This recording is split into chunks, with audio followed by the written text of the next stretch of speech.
काही दिवसांपूर्वी पुण्यातील IAS अधिकारी पूजा खेडकर यांच्या प्रमाणपत्रावरून मोठा गदारोळ झाल्याचं पाहायला मिळालं आणि या प्रकरणी हे प्रकरण जे आहे ते कोर्टात देखील गेल्याचं पाहायला मिळालेलं होतं। कारण होतं बोगस प्रमाणपत्राचं। याचीच पुनरावृत्ती सोलापूर जिल्ह्यामध्ये सुद्धा होते की पूर्ण राज्यभरामध्ये याचे जे काही धागेदोरे आहेत ते पसरलेले आहेत का असा देखील सवाल आता या निमित्ताने उपस्थित होतोय। त्याचं कारण आहे सोलापुरातील शासकीय रुग्णालयातून काही व्यक्तींनी संगनमत करून या ठिकाणी बोगस प्रमाणपत्रांचं वाटप जे आहे ते केलेलं आहे। अर्थात हे बोगस प्रमाणपत्र जे आहेत ते दिव्यांगांशी संबंधित आहेत। खरं तर सोलापूरचे शासकीय रुग्णालयाचे प्रमुख आणि मेडिकल कॉलेजचे अधिष्ठाता डॉक्टर ऋत्विक जयकर यांनी या प्रकरणी सोलापुरातील सदर बाजार पोलीस स्टेशनमध्ये फिर्याद दिलेली आहे। या फिर्यादीमध्ये अहिल्यानगरमधील सावली दिव्यांग संघटनेच्या एका तक्रारीचा दाखला देत या ठिकाणी सोलापुरातील शासकीय रुग्णालयातून बोगस दिव्यांग प्रमाणपत्र वाटप केल्याची नमूद करण्यात आलेलं आहे आणि त्यावरूनच जवळपास 5 ते 6 लोकांना आता पोलिसांनी अटक केली आहे।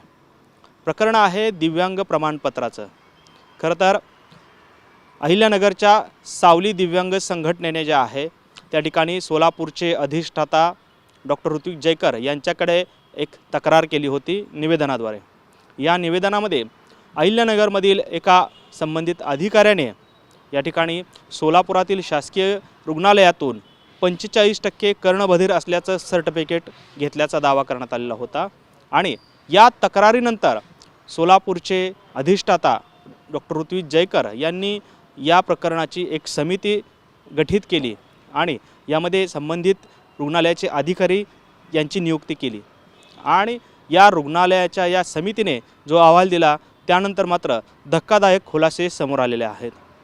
सोलापूर शासकीय रुग्णालयातीलच 2 लिपिकांनी यामध्ये वसीम खान आणि सागर राजपूत या 2 लिपिकांनीच हे बोगस प्रमाणपत्र वाटप केल्याची धक्कादायक माहिती समोर आलेली आहे आणि यावरूनच अधिष्ठातांनी या प्रकरणी गुन्हा देखील दाखल केलेला आहे।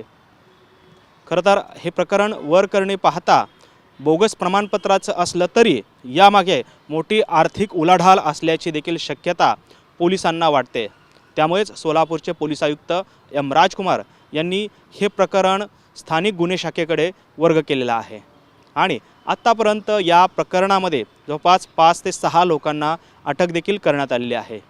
धक्कादायक बाब म्हणजे यामध्ये एक रेसिडेन्स डॉक्टरसुद्धा जो शिकाऊ डॉक्टर होता त्याला देखील आरोपी करण्यात आल्याची माहिती आता पोलीस आयुक्तांनी दिलेली आहे। त्यामुळे एकंदरीतच हे प्रकरण आणखी गुंतागुंतीचं आणि व्यापक होतं आहे की काय असा देखील सवाल या निमित्ताने पुन्हा एकदा उपस्थित होताना पाहायला मिळतोय। खरं तर पूजा खेडकर प्रकरणावरून मोठ्या प्रमाणात कशा पद्धतीनं जे दिव्यांग सर्टिफिकेट आहेत दिव्यांग प्रमाणपत्र आहेत ते कशा पद्धतीनं फेक तयार केले जातात आणि त्याचा लाभ घेऊन किंवा त्याचा फायदा घेऊन मोठ्या पदांवर अनेक अधिकारी बसल्याचं देखील यापूर्वी पाहायला मिळालेलं आहे आणि त्याचीच पुनरावृत्ती सोलापूरच्या शासकीय रुग्णालयात देखील पाहायला मिळते। खरं तर या प्रकरणामध्ये प्राथमिकदृष्ट्या जरी एखादा कर्मचारी आढळला असला तरी आणखी यामध्ये बडे मोठे अधिकारी सामील आहेत का त्यांनी देखील अशाच पद्धतीनं बोगस प्रमाणपत्र घेतलेलं आहे का याचा देखील तपास होणं अपेक्षित आहे। खरं तर यापूर्वी देखील विविध सामाजिक कार्यकर्ते असतील राजकीय नेत्यांनीसुद्धा या संपूर्ण जे दिव्यांग प्रमाणपत्र वाटप झालेले आहेत राज्यभरामध्ये त्याची एक श्वेतपत्रिका काढण्याची मागणी सातत्याने लावून धरलेली होती। मात्र त्याकडे तेवढ्या गांभीर्याने या शासनाने पाहिलं नव्हतं। मात्र सोलापूरच्या या प्रकरणामुळे पुन्हा एकदा आता हीच मागणी समोर येताना पाहायला मिळू शकते आणि या दिव्यांग प्रमाणपत्र जे वाटप झालेले आहेत त्याच्याबद्दलची एक श्वेतपत्रिका काढण्याची मागणी पुन्हा एकदा जोर धरू शकते।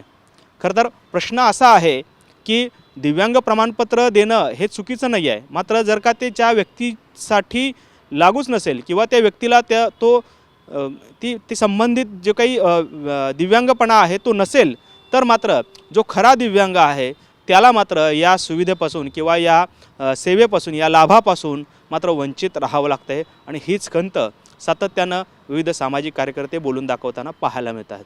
त्यामुळे सरकार आता तरी डोळे उघडणार आहे का आणि अशा बोगस प्रमाणपत्र वाटपाचं जे रॅकेट आहे त्याचा पर्दाफाश करून ज्यांनी हा लाभ घेतला आहे त्यांना शासन करणार का, हाच खरा सवाल आहे. कॅमेरामॅन विनोद उमनाबादकरसह सागर सुरवसे, TV9 मराठी, सोलापूर.